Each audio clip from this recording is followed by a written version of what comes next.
Bismillahirrahmanirrahim. Assalamualaikum warahmatullahi wabarakatuh. Sahabat super dan teman-teman semuanya, dimanapun Anda berada dari Sabang sampai Merauke, salam sehat dan salam EKG dari saya Munazmah. Alhamdulillah kita kembali bertemu, kita kembali berjumpa di channel YouTube Abu Najma EKG yang kita cintai. Saya harap mudah-mudahan suatu hari nanti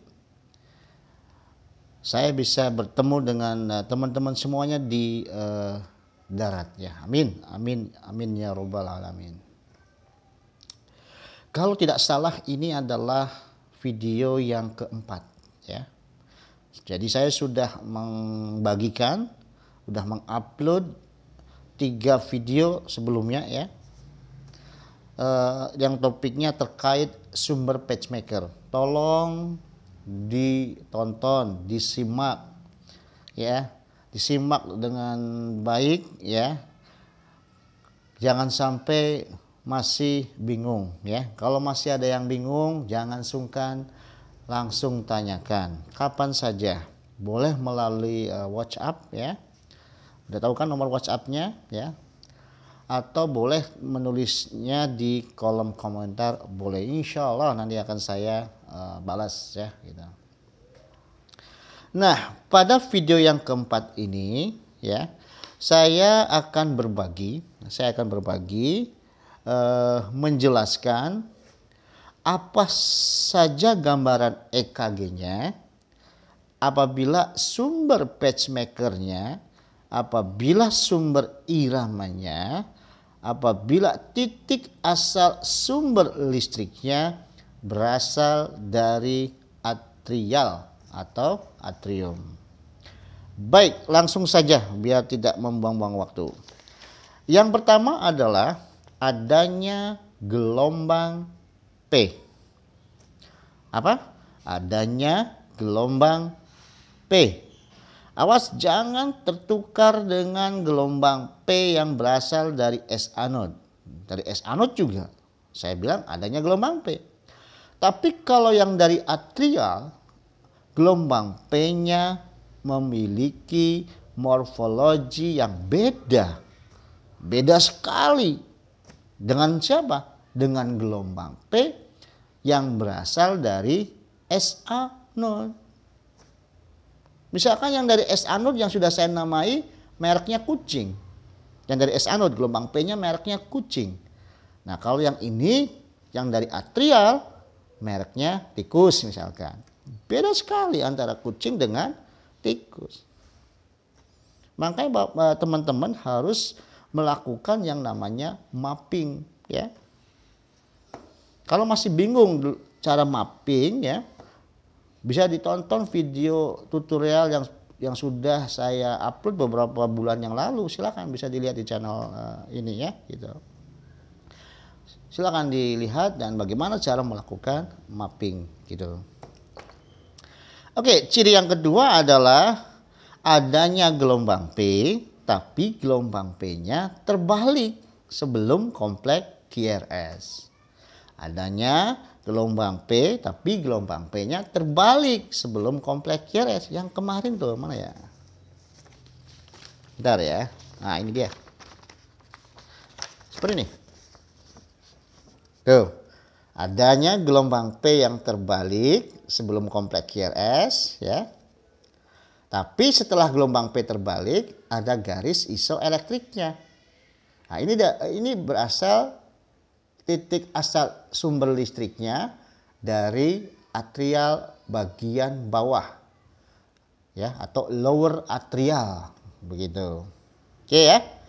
Awas jangan tertukar dengan yang dari AV node. Kalau yang dari AV node garis isoelektriknya tak tampak atau minim sekali. Kalau yang dari atrial bagian bawah atau lower atrial garis isoelektriknya jelas sekali. Ya, saya ulang lagi ciri yang kedua, gelombang P-nya terbalik ya sebelum kompleks QRS dan diikuti oleh garis isoelektrik. Itu dari atrial bagian bawah atau lower atrial, ya gitu. Oke, saya ulang ya. Jadi ciri-cirinya, ciri-ciri sumber pacemaker yang berasal dari atrial, yang pertama, adanya gelombang P yang memiliki morfologi berbeda dengan gelombang P dari S anode. Yang dari S anode gelombang P-nya namanya kucing, kalau dari atrial namanya tikus misalkan gitu. Oke.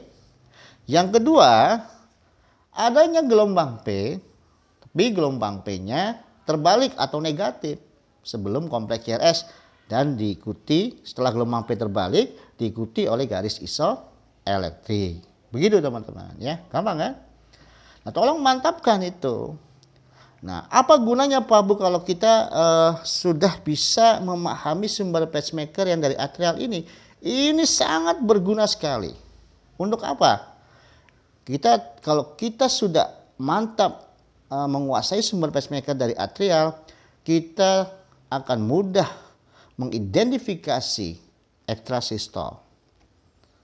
Ya, ekstrasistol dari atrial maksudnya gitu loh. Oke, tapi kalau Anda belum bisa memahami ciri-ciri sumber pacemaker dari atrial pada saat belajar ekstrasistol, pasti melotot, sulit. Oke, tolong pesan saya jangan sampai tidak hafal ciri-ciri sumber pacemaker. Terus ulang, tonton lagi video yang keempat ini. Apalagi Pak Bu gunanya kalau kita udah mantap menguasai sumber pacemaker dari atrial. Sangat berguna sekali pada saat kita mengidentifikasi suatu irama dari atrial ya, yang namanya wandering atrial pacemaker. Yang namanya wandering atrial pacemaker. Oke. Kemudian bisa mudah mengidentifikasi irama dari atrial yang namanya multifocal atrial rhythm. Oke. Nah, bisa digunakan juga atau mudah pada saat kita mengidentifikasi irama dari atrial yang namanya multifocal atrial tachycardia. Jadi kalau Anda belum bisa menguasai sumber pacemaker dari atrial ya, jangan harap bisa mengidentifikasi contoh irama dari atrial tadi. Oke. Satu lagi teman-teman, ada irama atau sumber pacemaker dari atrial atau irama dari atrial yang khas bentuknya. Yang khas bentuknya. Apa itu Pak Bu? Ada yang namanya atrial flutter. Jadi nggak usah pakai yang tadi, nggak apa-apa, ini karena khas bentuknya. Kalau atrial flutter bentuknya seperti gigi gergaji. Ya, bentuknya gelombang P-nya mempunyai bentuk seperti gigi gergaji. Coba teman-teman ingat-ingat lagi gigi gergaji seperti apa ya. Tapi teman-teman juga harus ingat juga atrial flutter ada dua ya. Yang typical atrial flutter dan reverse atrial flutter. Oke. Kemudian apalagi yang khas bentuknya Pak Bu untuk irama dari atrial? Atrial fibrilasi. Ya. Karena mempunyai gelombang P yang semrawut, fibril ya. Gelombang P-nya nggak jelas, nggak beraturan. Nah, itu atrial fibrilasi. Ya. Atau nama spesifiknya adalah atrial fibrilasi kasar, coarse atrial fibrilasi. Jadi atrial fibrilasi juga ada yang kasar juga dan ada yang halus. Nah, yang kasar itu mudah kok membedakannya, yaitu adanya gelombang P yang semrawut atau mengalami fibril, nggak jelas mana nih awal dan akhirnya ya, bentuknya juga nggak karuan. Itu atrial fibrilasi. Tapi ya ada juga atrial fibrilasi yang teman-teman kadang tertukar dengan irama dari afinode. Apa Pak Bu? Atrial fibrilasi halus. Kalau atrial fibrilasi halus itu tidak ada gelombang P-nya. Kompleks QRS-nya juga sempit. Tidak ada gelombang P, kompleks QRS-nya sempit. Kadang teman-teman menebaknya atau menyimpulkannya dengan junctional tachycardia atau junctional accelerated atau junctional rhythm ya. Padahal mah ada perbedaannya. Makanya please tolong perhatikan bagaimana agar kita tidak tertukar dengan irama yang dari afinut untuk atrial fibrilasi halus. Kalau atrial fibrilasi halus, ingat tak ada gelombang P-nya. Kompleks QRS-nya sempit, ya. Tidak ada gelombang P, kompleks QRS-nya sempit dan iramanya teratur. Jarak antara R dengan R-nya tidak sama. Tidak teratur atau irregular. Itu atrial fibrilasi halus. Makanya kalau Anda menemukan gambaran EKG tidak ada gelombang P. Oke, kompleks QRS-nya sempit. Ya. Kompleks QRS sempit, iramanya tidak teratur, jangan ragu, jangan bimbang. Itu atrial fibrilasi. Jelas ya? Oke.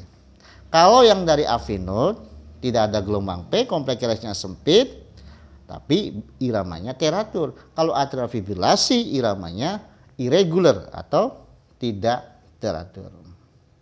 Saya rasa jelas sekali ya, gitu. Silahkan teman-teman terus diulang-ulang videonya biar lancar. Ingat, kalau bingung langsung tanyakan.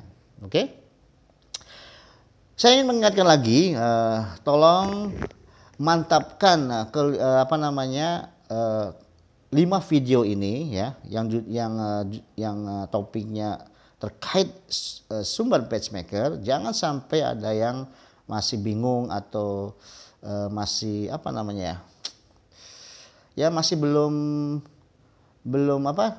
kena gitu. Langsung tanyakan. Banyak yang bertanya di WhatsApp ya. Saya balas kok ya gitu. Tolong kalau jangan pernah ada kebingungan dalam mempelajari sumber pacemaker. Oke? Oke, saya rasa itu saja untuk video yang keempat ini. Saya akhiri. Kurang lebihnya mohon maaf. Saya akhiri. Assalamualaikum warahmatullahi wabarakatuh.